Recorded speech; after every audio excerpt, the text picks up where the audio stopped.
changing lives around the world. How? The world seems overwhelming.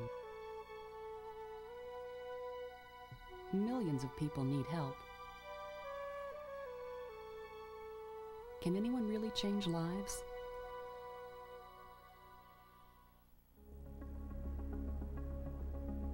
With your help, International Partners in Mission is changing lives around the world. In China, where a mere $100 a year is all it takes to enable a small child to go to school. In Kenya, where a child orphaned by HIV/AIDS gets a chance at a decent life. In Cleveland, where a woman released from prison is given a helping hand to get back on her feet. In Jerusalem, where a blind Palestinian woman learns self-help skills to restore her independence and dignity. In Brazil, where a poor rural family is provided tools and techniques to increase its harvest without harming the environment. In dozens of locations like these around the world, International Partners in Mission is changing lives. It seems like a core value of the organization is that of self-empowerment, working with people who are finding solutions not only to individual problems, but also to societal problems. And so, to me, that's a major component. And that's why, IPM can do the work it can do. It's the value system. The projects IPM supports embrace all religions, cultures, races, and regions, and must share a common passion to promote justice, peace, and hope in one of 5 categories: health, children and youth, environmental justice, community building, and women.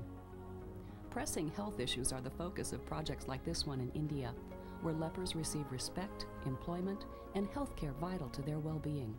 We give them, to start a new life, some goats, and we give water buffaloes, sewing machines, so that they would feel they're part of the society and that somebody cares for them. And that's what IPM's main focus is on. Children and youth projects provide a safety net for children who might otherwise fall victim to indifference. They may be 2 or maybe even 3 years behind in their reading or math skills.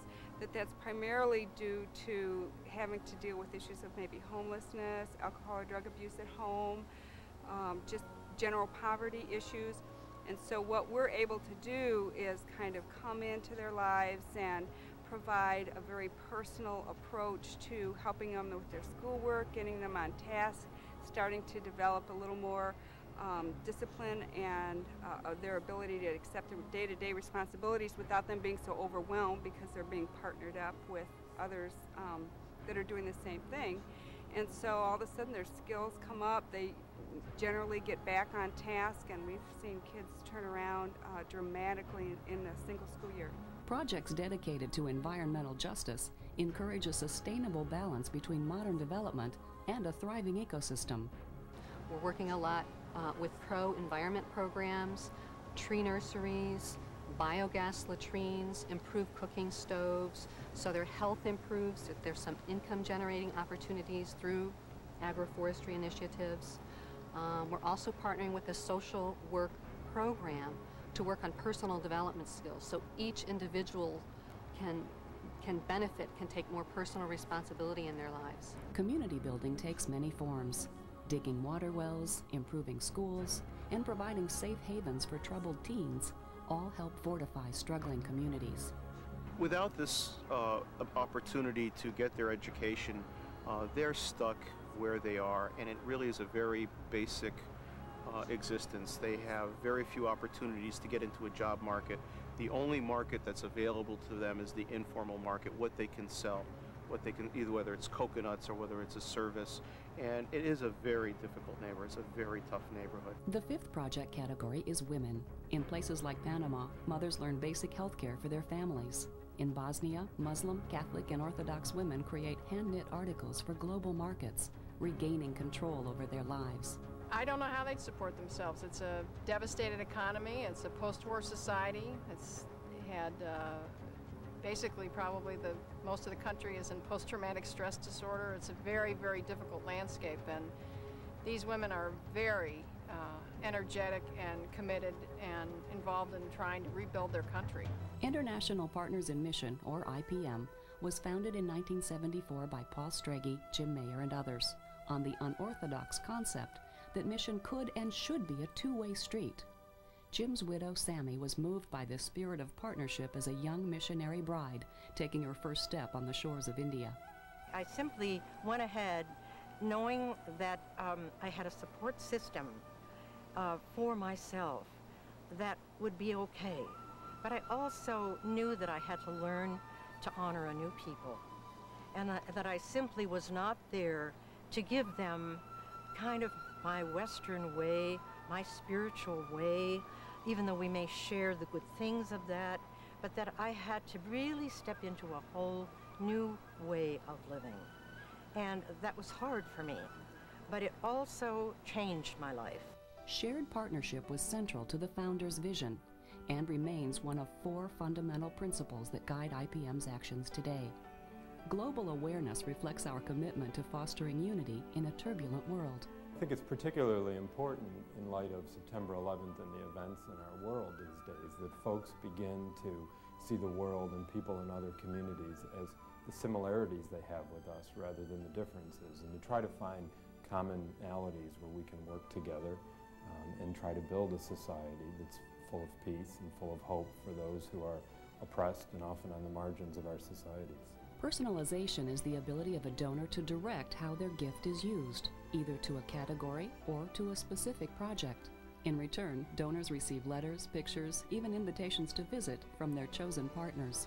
I recently received a little thank you note from our project down in Ibagué, Colombia.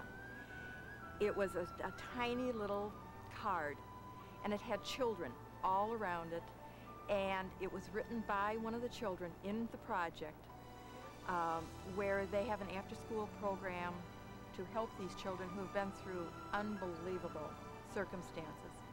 And it was written in Spanish saying, "Thank you for helping to make, you know, my life better," is essentially what came out of it. So it is an absolute treasure. And finally, facilitation is the gift of planting small seeds to reap a larger harvest.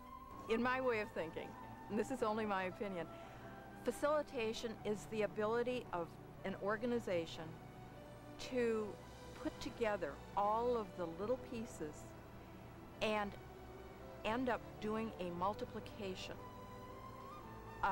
The lives that we touch are not just one time, one event, one person, but that person will then go out and touch the lives of others. No one understands the healing grace of touching others better than Susan Baker.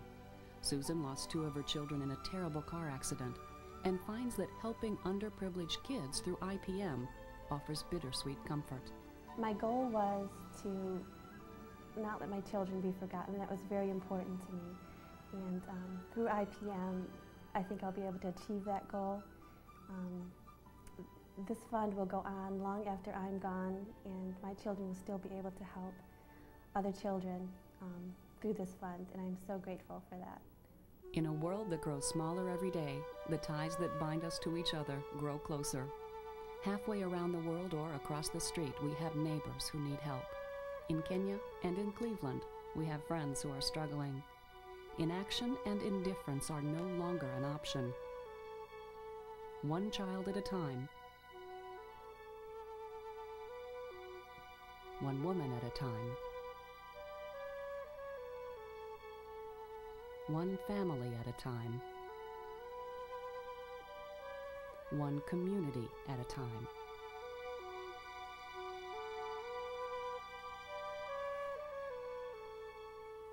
International Partners in Mission is changing lives.